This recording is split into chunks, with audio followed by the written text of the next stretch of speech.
Have you ever wondered what about a small Lamborghini Urus? Well, probably that's it, the Audi RSQ3 Sportback, and we'll also compare it to the Q3 SUV. Let's go!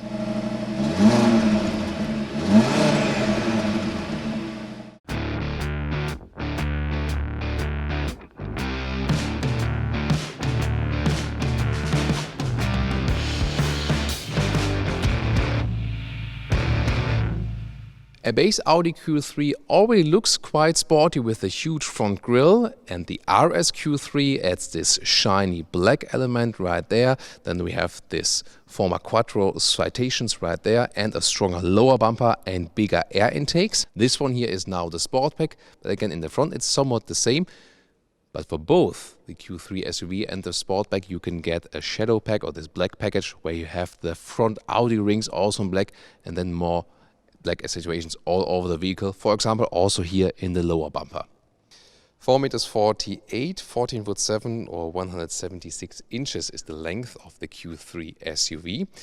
Here in the RS style you have a contrasting lower one and then also chrome frame around the windows. We'll soon again compare the black pack at the Sportback. 20-inch rims would be standard, optional 21-inch. This is pretty massive for a rather small vehicle. And now we switch over to the Sportback. Very interesting. First of all, we also have this black pack here.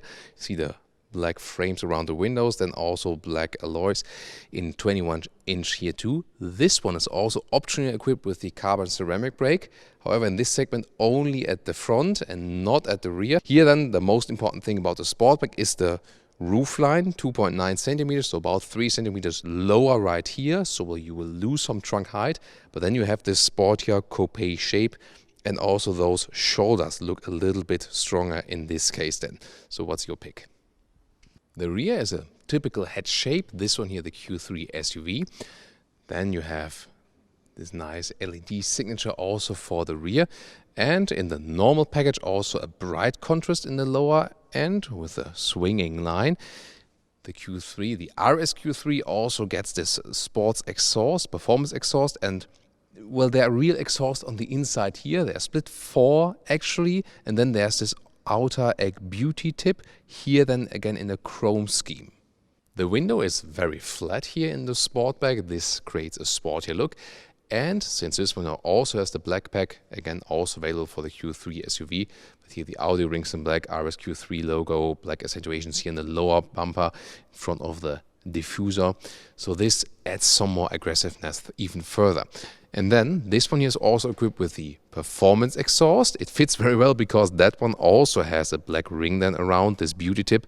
It looks from the form totally the same, but the performance exhaust is different on the inside a little bit, therefore creates a better sound.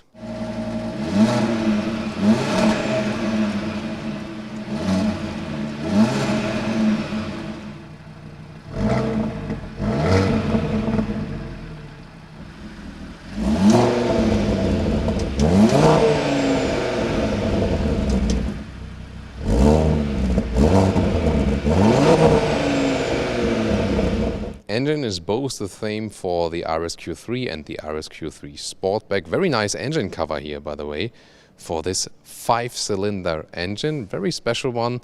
Hardly see that on the market. 400 horsepower, 2.5 liter of displacement, and 4.5 seconds is the acceleration figure to 100 kilometers or 62 miles an hour. Here you get those RS steering wheel, either with perforation, but we'll soon also show the Alcantara version, RS badge at the lower end. And seats, standard would be a normal sports seat, which is also available for normal Q3, then with Alcantara on the inside and also stronger bolstering. This one here is the optional RS sports seat with an integrated head restraint. It looks somewhat cooler.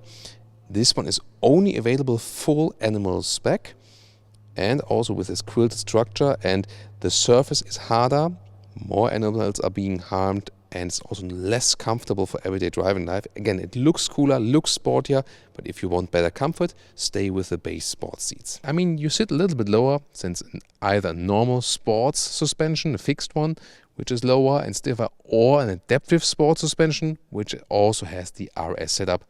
We would recommend the adaptive suspension to give you a little bit more comfort and also flexibility. Then seat control is here, in this case electric. The comfort, the seating position is generally quite upright and comfortable, but again, more comfort with the base sport seats, as I just told you. Headroom, this is interesting. I mean, I'm 1m86 or 6'1". There's still plenty of headroom left. The difference is here, the Sportback is always a little bit flatter in the A-pillar. Not as, as flat as in the rear. The comparison in the rear about 3 centimeters flatter than the SUV. In the front, it's about 1.5. So here, with the normal SUV, you have like 1 or 2 centimeters more headroom in the front.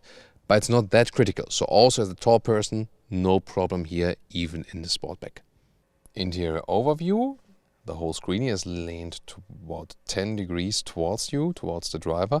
And in base Q3 it would be 8.8 inch. And most of the RSQ3 in the most markets will come directly here with the 10.1 inch bigger screen. Soon more details to that. There's an Alcantara insert right there. It's also beautifully done, and together with those carbon fiber inserts, soft touch dashboard. So the GPS view right here with a satellite view, pretty interesting and really fast. It's the same processor unit then as we have in the bigger Audi models. Pretty fancy. Then the normal main menu right here with the app view.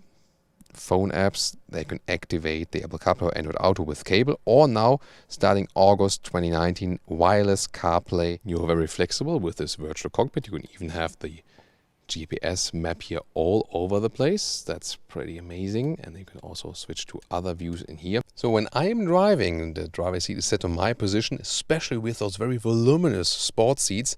There's hardly any legroom left. It does exactly fit actually here.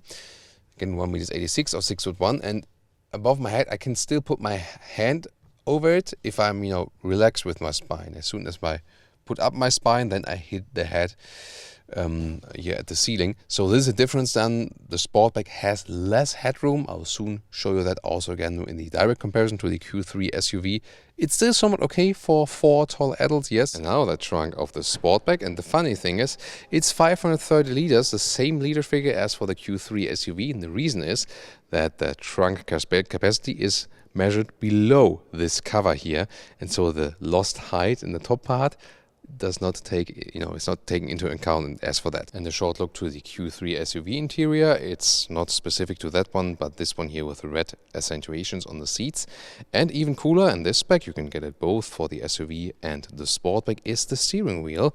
We have here with the Alcantara cover that gives you a better grip. And indeed, here in the Q3 SUV, you have a little bit more headroom. There's also panoramic roof available, by the way, if you like that. But since the A-pillar is not that flat, you have a little bit more, spacious feeling here in the front. Even bigger the difference here in the rear of the Q3 SUV. Definitely more legroom. So it was like this with the other one, like this here. When you take a look at the height right here below the cover, it's actually also the same, here it's about 40 centimeters here, and I just measured it. So everything is below this cover is pretty much identical. The difference is really more with what's above the cover. And now to our conclusion for today with the RSQ3 and the RSQ3 Sportback. In general, what do you need an RSQ3 for? Well, let's say you want a compact hot hatch, but you still want a higher seating position, a little bit more comfort. And the car shouldn't be too large actually that you can still park in and out at the city, but you want a real performance car. So that might be a solution then for you. Interior build quality is pretty cool. Of course, some lacking of the animal skin alternative still here, which is pretty common at Audi still. They will be changing that in the future, but it will take some more years. As for the flexibility, you lose a little bit with the Sportback in the rear for the rear seating and also a little bit for the trunk, but I think you can still live with that. It does have a quite sexy look indeed here as the Sportback Coupe alike, so it's one of those SUV coupes I really like very much. Also recently, as we presented you the normal version of the Q3 Sportback, it got actually quite good feedback. However, if practicability is more important to you, then it would be the standard Q3 SUV. Maybe my pick for today would be the Coupe or the Sportback in turbo blue together with the chrome frame around the windows. That would be looking quite interesting. For the most comfortable setup here, if you want the performance version but still with the most comfort, stick with the base wheel size. Get the Alcantara normal Alcantara sport seats then. and also the adaptive suspension, and then you will have the best everyday driving setup as for this one. So what about you? Please give us your feedback. Which one would you take, SUV or the Sportback? And do you think it makes sense to get it with an RS badge? Well, I mean, the price will be a crucial point, at least double the price than a normal base Q3, so this will be pretty harsh. Yeah, you have to think about it sometime if the RS3 was already very, very expensive. Looking forward to the performance here of the 5-cylinder, which is a very interesting engine, but yeah, the price point will be probably one of the most crucial ones.